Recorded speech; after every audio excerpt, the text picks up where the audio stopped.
On this German Mauthle clock with floating balance, so there's no pendulum, has 5 hammers for a strike chain, and when you remove this balance assembly, you remove it completely. There is 2 screws at the front, and mind you, this plate where the screws go sits on front of the front plate, so it's not behind, it's on front of it, in front of it. Now, to disengage it from the fork, so we have those 2 tiny pins, there's 2 of them in front.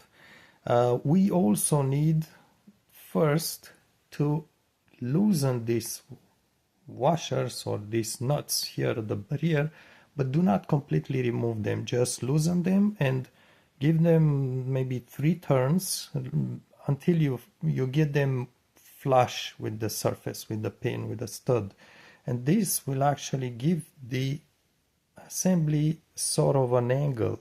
It's an angle that you need to have to remove it from there to also put it back. So normally it would stay this way, but with the 2 nuts released, it will give it an angle, and this is how you remove it from there. So basically, first you undo these 2-3 turns, then second you remove the screws from the front and make sure you hold it in place, because you don't want to damage anything in there. This is all very sensitive, fragile.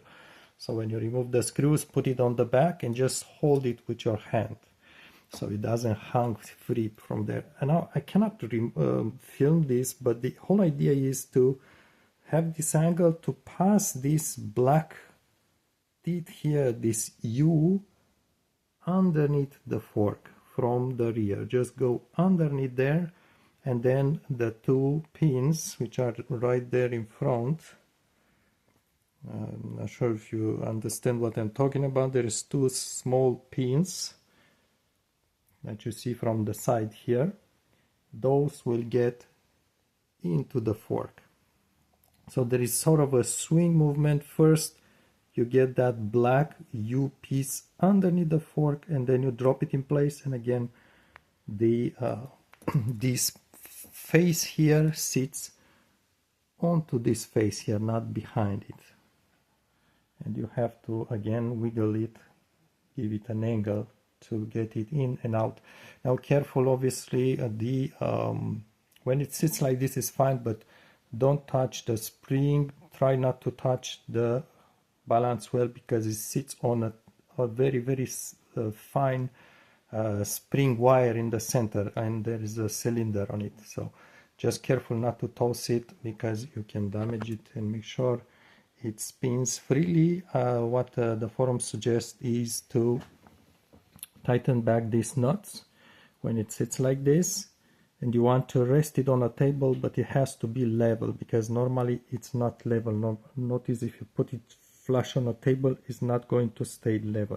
You need to support it from the rear somehow to be level, and then just gently, so these are going to be tight, these 2 things, these 2 nuts, right? So it will stay normal, and then gently grab it and do half turn and let it spin, oscillate basically, and it should be oscillating for at least 1.5-2 minutes. That will tell you it's not gummed up. If it's gummed up, it's up to you to clean it. So basically you see the balance wheel sits on a cylinder, and this cylinder is hollow, and itself sits, you can tell there is a thin wire. This is the end of the wire at the bottom, there is another end at the top. This is the wire here. So the movement between the wire and the hollow cylinder has to be free. I don't think you can lubricate it or should lubricate it. Has to be free and clean of anything, any debris or old oils and such.